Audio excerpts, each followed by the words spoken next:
This is the story of Portland cement, the most useful and most widely used of all the world's building materials.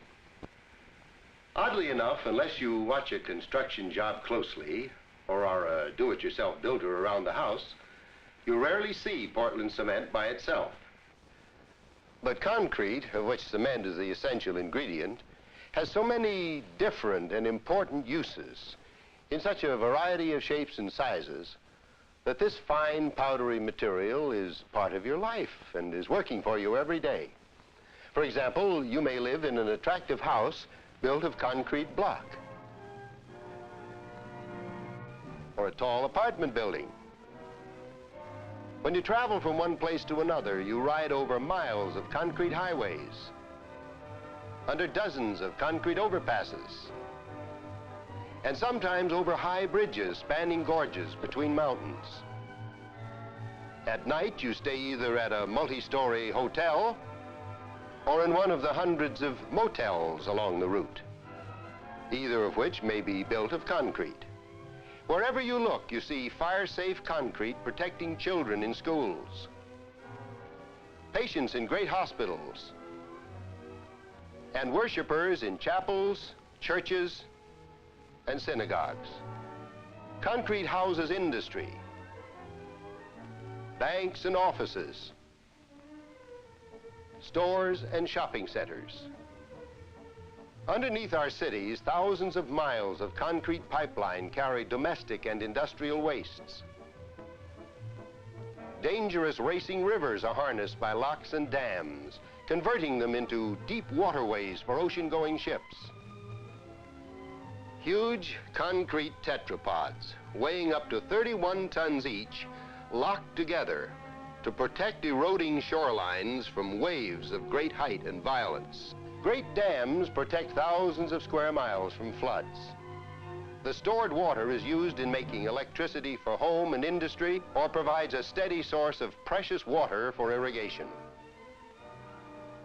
Irrigation facilities, feeding floors, silos, and buildings of concrete have cut farm losses and reduced the drudgery of farm labor. A thin slab of concrete takes you from your home to the corner store.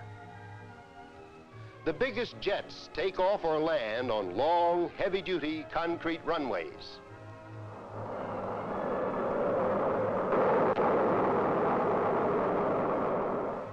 And now, when you shake off the earth and head for outer space, you blast off from a massive concrete launching pad. What is this concrete that has so many forms and uses? And why do so many people everywhere use it? In the first place, it is made of a few simple, inexpensive materials: gravel or crushed rock, sand, and water, all of which you recognize as the most abundant materials on the face of the earth, and Portland cement, a manufactured product made of the commonest elements found in the Earth's crust.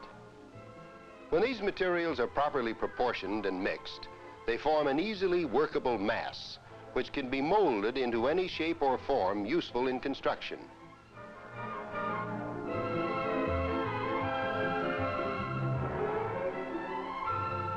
When concrete cures, it forms a mass harder and more durable than any of the materials that went into it. It took 1 million pounds of pressure developed by this huge compression machine to break this concrete cylinder. And you will notice that the breaks occurred right through the rocks and not around them. What happens when concrete cures and becomes so hard? Nothing much has happened to the stone and the sand, except that they are rather evenly distributed. But where is the water and the cement?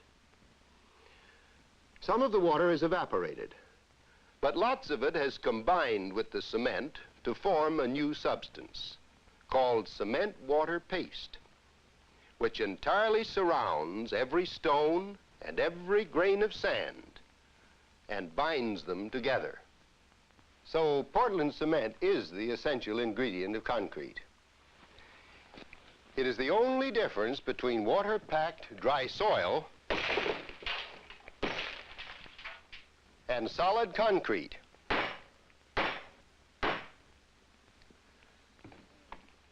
The most noticeable characteristic of Portland cement is that it's a very fine, fluffy powder.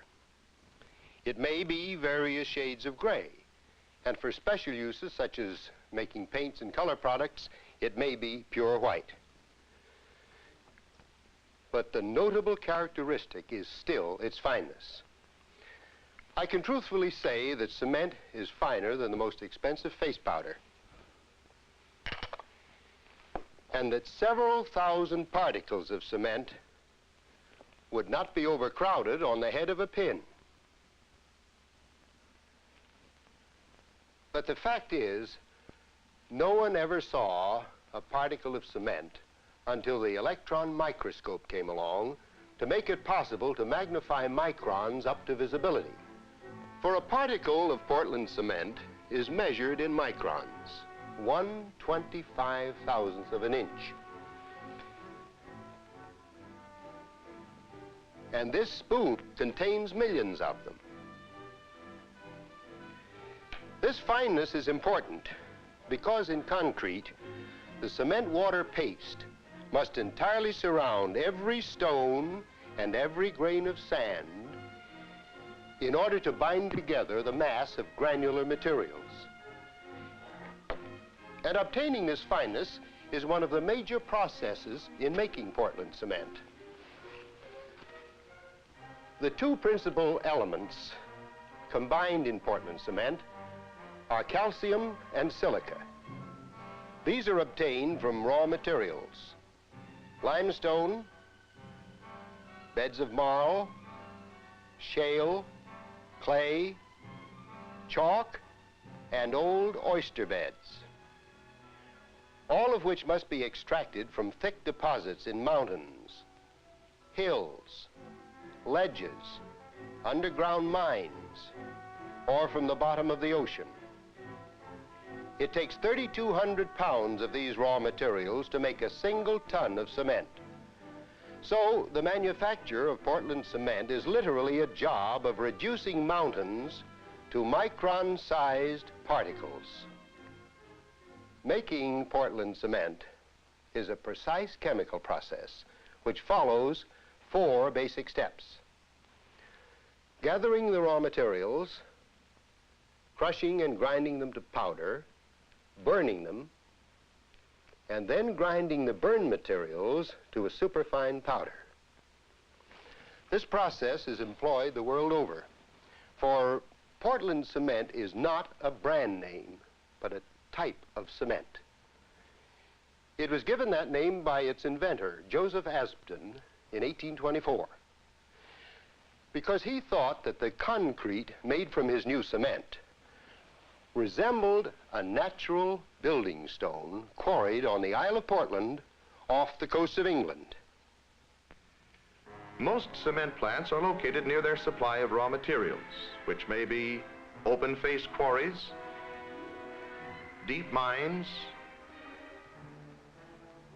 beds of clay or marl, or old shell deposits.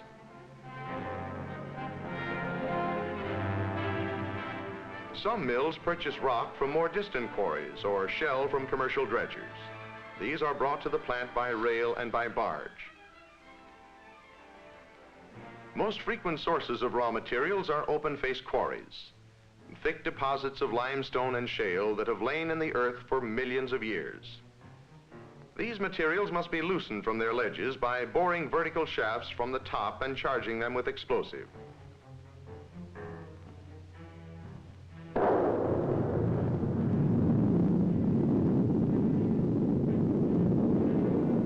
Each multiple blast drops thousands of tons of rock onto the quarry floor in sizes suitable for transporting to the raw material storage areas.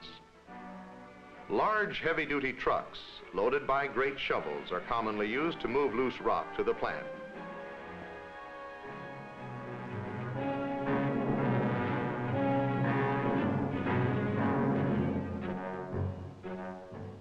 Fleets of these trucks operate continuously until the quarry floor is cleared for the next blast. Rock from the quarry is usually dumped directly into primary crushers, which reduce the material to sizes suitable for storage and handling. Primary crushers smash boulders the size of pianos into pieces the size of baseballs. These are then fed into a secondary crusher, which reduces all raw materials to a size not exceeding 3/4 of an inch. The crushed rock is now moved into a large storage area, where each kind of raw material to be used in making cement is stored separately. A plant usually keeps from several days to several weeks' supply on hand to assure continuous operation. Plant chemists continuously analyze each of the raw materials entering the mill. Thus, whatever the materials may be, they know the proper proportion of limestone, shell, marl, shale, slag, or silica sand that must be combined to enter the next critical step in manufacture, which is raw grinding, or preparation of the materials for burning. There are two methods of preparing the raw materials for burning. One is called the dry process, the other the wet process.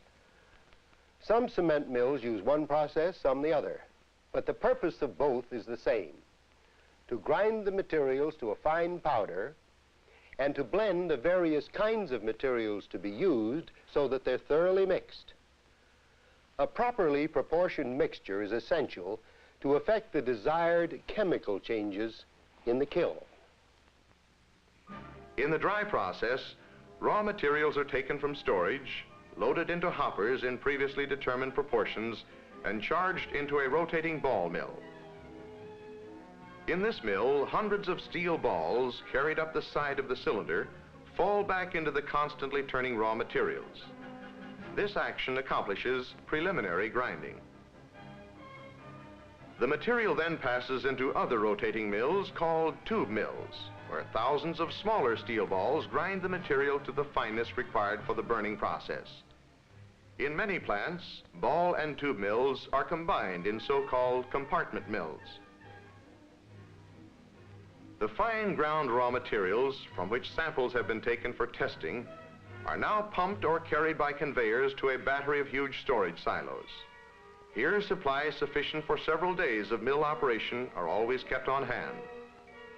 In the wet process, raw materials are charged into a ball mill, but now water is added in the ratio of 35% water to 65% dry materials to form a creamy mixture called slurry.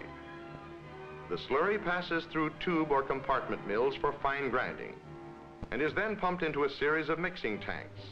Here, samples are taken for laboratory analysis.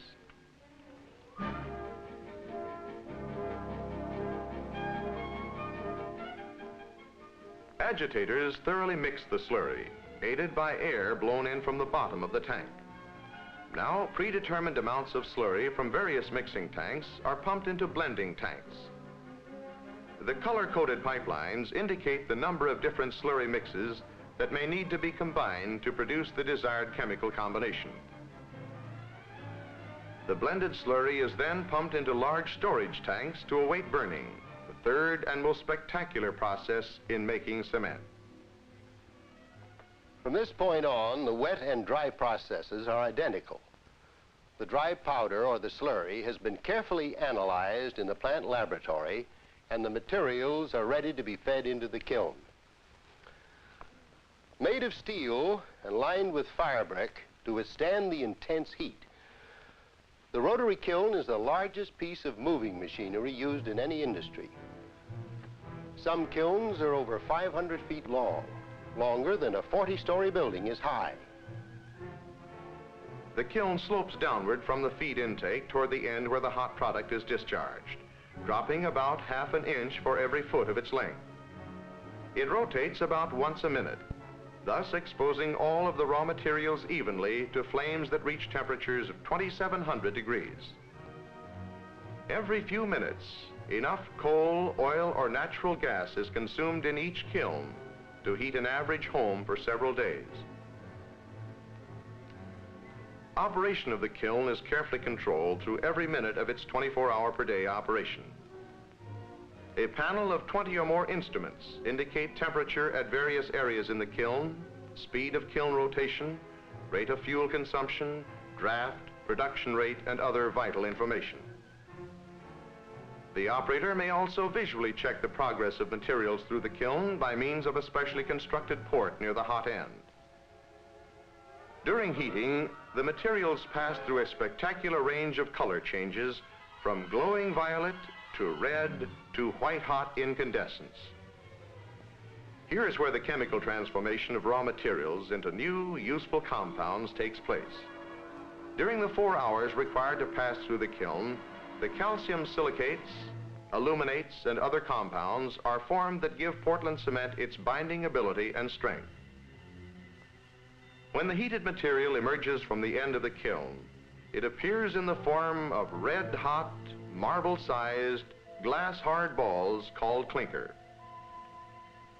The next step is to cool the clinker by passing it through one of several types of cooling devices. Heat given off by cooling the clinker is returned to the kiln to save fuel and improve burning efficiency. Outside the kilns, at the stacks, additional complex equipment plays a silent but important role. Here, giant electrostatic precipitators remove dust and fumes from the waste heat, releasing cleaned exhaust heat into the air around the plant. When cooled, the clinker may be removed to storage, shipped to another plant for grinding, or passed directly into the fourth and final stage of cement making, fine grinding. The final stage in the manufacture of Portland cement is the fine grinding that reduces the clinker to a powder made up of particles the size of microns. This process employs some of the same massive moving equipment that has been used in previous processing steps.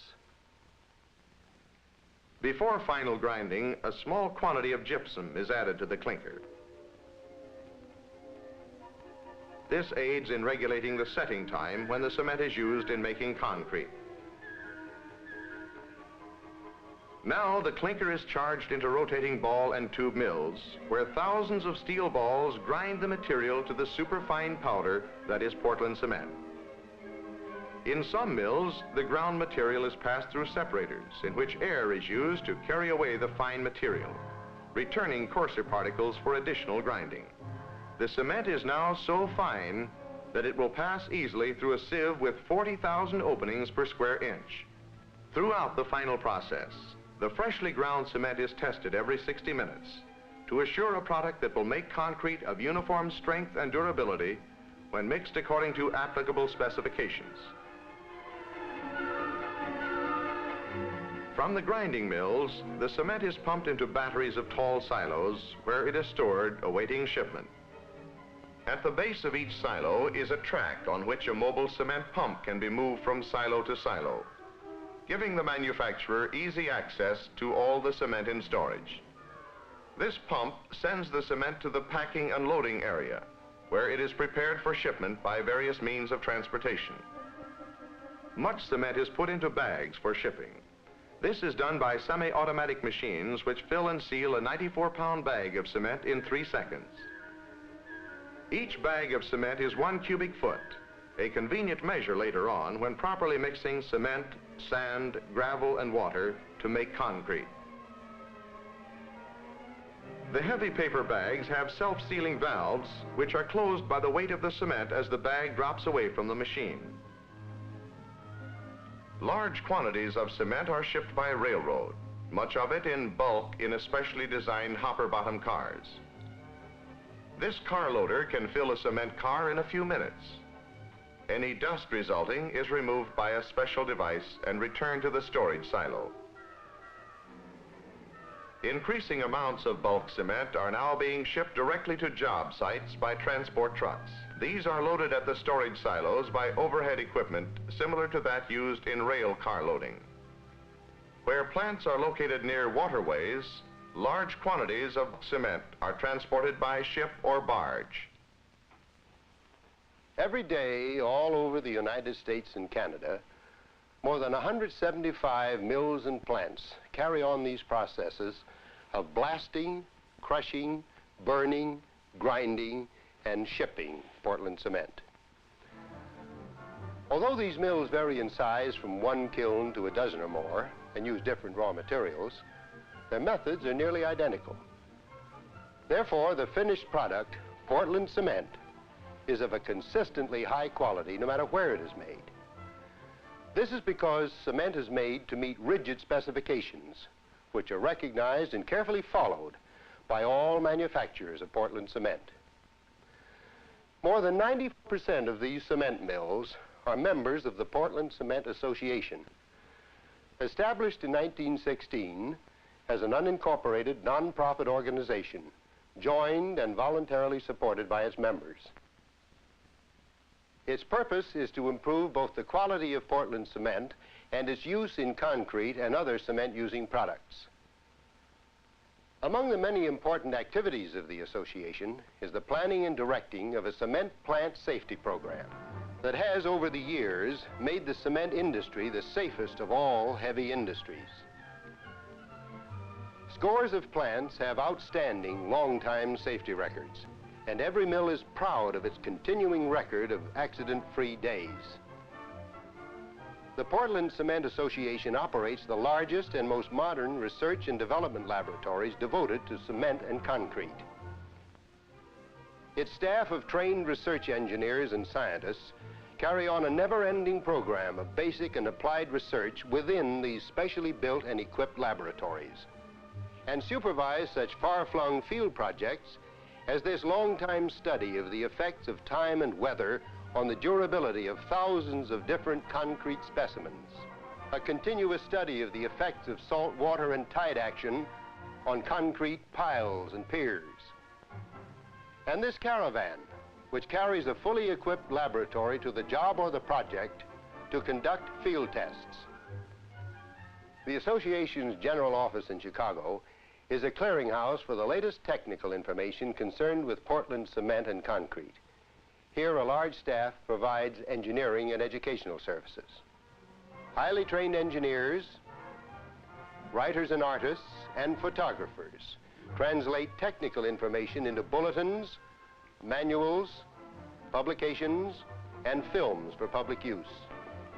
And finally, the association maintains 6 regional offices and 33 widely scattered district offices, manned by more than 400 specially trained engineers who work with architects, engineers, and contractors on problems involving the use of concrete and cement in construction. This combined activity in research, engineering and educational services, and technical assistance in the field has not only assured better and safer highways, more beautiful and economical buildings, and more durable bridges and dams, but has encouraged the design and construction of the many new and exciting shapes and forms in architectural and engineering structures that are fast changing the face of America.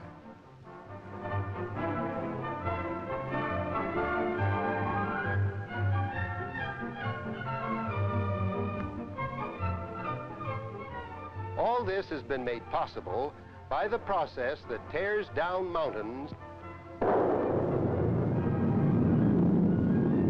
and turns them into the fine micron-sized particles of the most useful of all building materials, Portland cement.